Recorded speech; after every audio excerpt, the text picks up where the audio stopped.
Habiba, Ramla and others, he claims that those stories are weak. And therefore, and then he said that there is no ijma' and the adilla are not clear in this. And most importantly is the aims and objectives of Sharia is against that. Okay, brothers? And again, brothers, those who go against al-jihad, they claim they go for or they use these aims and objectives of Sharia to abolish this Islamic principle, which is al-jihad. Okay? Now, this is one extreme. On the other extreme, brothers, the other extreme is the extreme of so many brothers, especially the young shabab, who always are known to follow the sunnah and to follow the way of a salaf al-salih, and they want to practice that. They look at individual adillah and they ignore the bigger picture of al-Islam. They ignore the aims and objectives of al-Islam.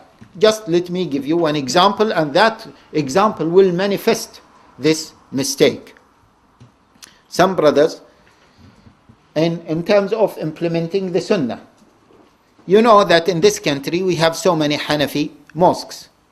And some of those Hanafi mosques are run by the elderly people.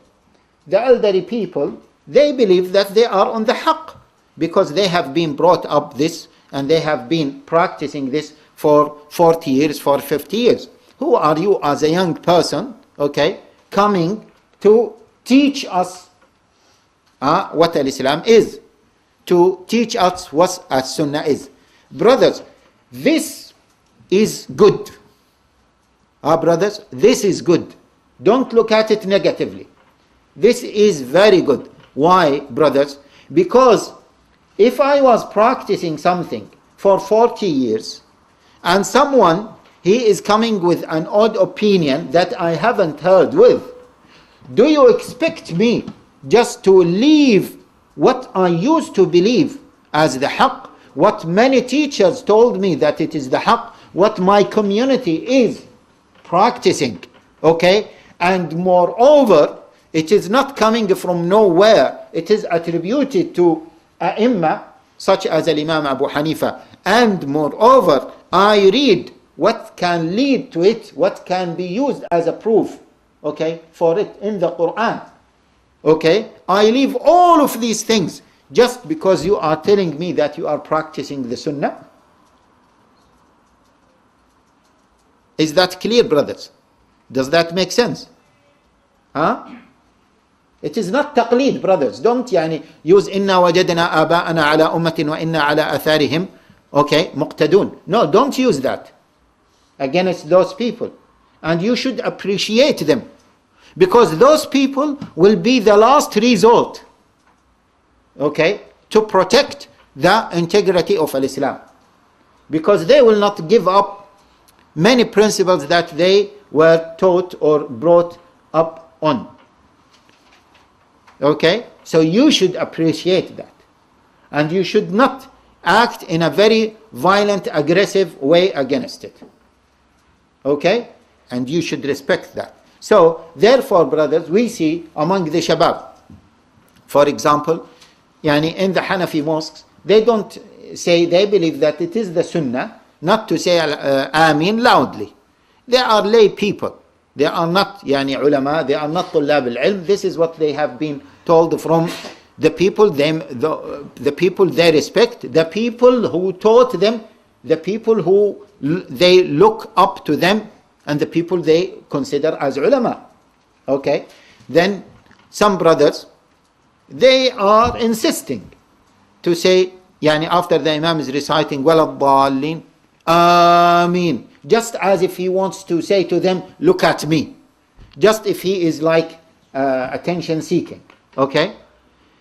And he is saying what? He is practicing the Sunnah, and I want to prove the Sunnah, and the Sunnah, we have to manifest the Sunnah, and we have to hold the flag of the Sunnah strongly, etc.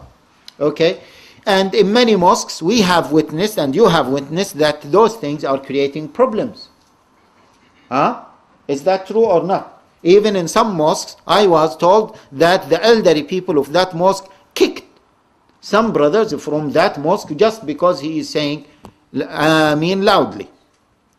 And a fitna was created. The brother was not, or those brothers were unable to pray in the masjid, okay, because of that. They were trying to implement individual adillah, and what did they do? What is the mistake they have done? They ignored the bigger picture. They ignored what? The aims and objectives of Sharia. And one of them, as we say, وَاعْتَصِمُوا بِحَبْلِ اللَّهِ جَمِيعًا وَلَا تَفَرَّقُوا وَكُونُوا عِبَادَ اللَّهِ إِخْوَانًا. Okay, الْمُؤْمِنُ أَخُو الْمُؤْمِنِ, etc., etc. Okay, وَمَنْ شَذَّ شَذَّ فِي النَّارِ. All those adillah that talk about unity, talking about jama'ah, talking about the one who goes odd, he is going in the path of the hellfire, etc. Okay, this is again another misconception. They are taking individual adillah.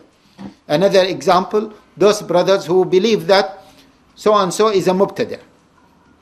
Okay, now this issue of voting.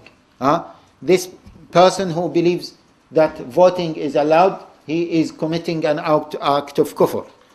Actually, he is kafir. Okay, long time ago, when I wrote about this voting issue, the first fatwa about voting, maybe 4 or 5 years ago, I remember that there were people who stopped praying behind me.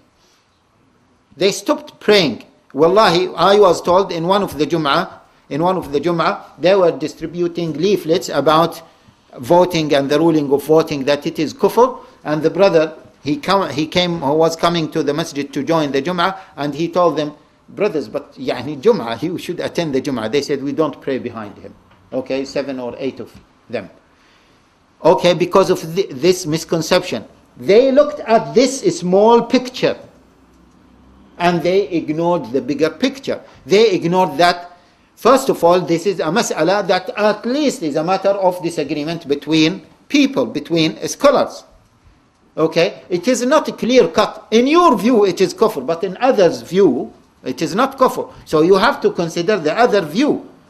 Okay, and therefore, once you consider the other view, you will look at the bigger picture, which is the ulama stated clearly that one of the main principles is لا ينكر المختلف فيه وإنما ينكر المجمع عليه.